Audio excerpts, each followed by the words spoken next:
ಪ್ರಭು, ಈ ಗುಂಡಾರಣ್ಯದಲ್ಲಿ ಮಗುವಿನ ಆಕ್ರಮಣ ಕೇಳಿ ಬರುತ್ತಿದೆಯಲ್ಲ? ಹೌದು ಪ್ರಭು, ಆಶ್ಚರ್ಯವಾಗಿದೆಯಲ್ಲ. ಬನ್ನಿ ನೋಡೋಣ.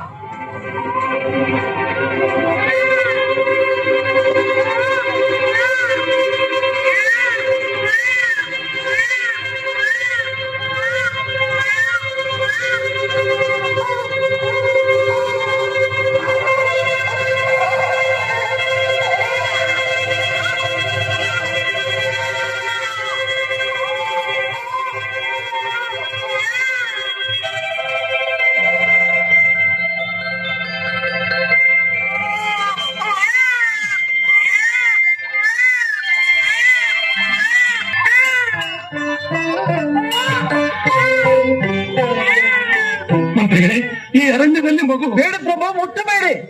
ಯಾವ ಕಾಡು ಹೆಣ್ಣಿನ ಶಿಶುವೋ ಏನೋ, ಅದನ್ನೇಕೆ ಮುಟ್ಟುತ್ತೀರಿ?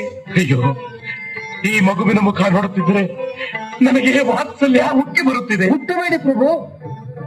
ಸದಾ ಮಕ್ಕಳಿಲ್ಲದ ನೋವಿನಿಂದ ಕೊರಗುತ್ತಿರುವ ತಮಗೆ ಇಲ್ಲಿ ಮಗುವನ್ನು ಕಂಡ ತಕ್ಷಣ ಹಾಗೆ ಎನಿಸುತ್ತಿದೆ ಅಷ್ಟೇ. ಮಂತ್ರಿಗಳೇ, ಬೆಳದಿಂಗಳು ತುಂಬಿರುವ ಈ ಕಣ್ಣುಗಳನ್ನು ನೋಡಿ, ಹವಳದ ಹೂವಿನಂತೆ ನಗುತ್ತಿರುವ ಈ ತುಟಿಗಳನ್ನು ನೋಡಿ.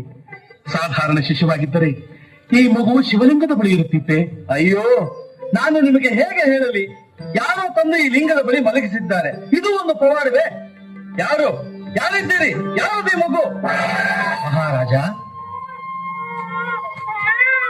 ಈ ಮಗುವಿಗಾಗಿ ಏಕೆ ಇಷ್ಟು ಚಿಂತಿಸುತ್ತಿರುವೆ? ಋಷಿವರ್ಯ, ಈ ಮಗು ತಮ್ಮದೇ?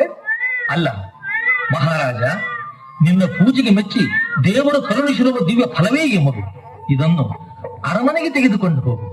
ಕತ್ತಲಾಗಿರುವ ನಿನ್ನ ಅರಮನೆಯು ಮನಸ್ಸು ಬೆಳಕಾಗುವುದು, ನಿನಗೆ ಶುಭವಾಗುವುದು.